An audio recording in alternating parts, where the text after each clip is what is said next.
সকল ফেসিবাদ বিরোধী যারা রাজনৈতিক দল আছে, ছাত্র সংগঠন আছে, সিভিল সোসাইটি আছে, আমরা সবাইকে অনুরোধ করছি আমরা যেন সবাই ঐক্যবদ্ধভাবে গণভোটে হায়ের পক্ষে ক্যাম্পেইন করি। এবং ইতিমধ্যে আপনারা দেখতে পেয়েছেন সকল ফেসিবাদ বিরোধী রাজনৈতিক দল, ছাত্র সংগঠন তারা ক্যাম্পেইন শুরু করেছে।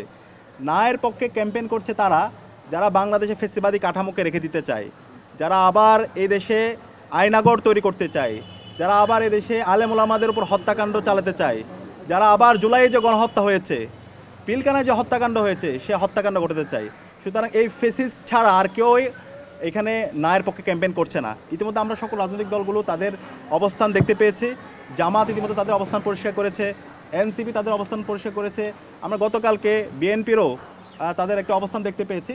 আমরা আশা রাখবো সবাই আমরা ঐক্যবদ্ধভাবে গণভোটে হাঁকে বিজয় করার জন্য সারা দেশব্যাপী সচেতনতা তৈরি করব এবং এই যাত্রায় ঢাকা বিশ্ববিদ্যালয় কেন্দ্রীয় ছাত্র সংসদ ডাকসু সার্বিকভাবে আমরা সবাইকে সাথে নিয়ে ঐক্যবদ্ধভাবে আমাদের ক্যাম্পেইন আমরা চালাবো।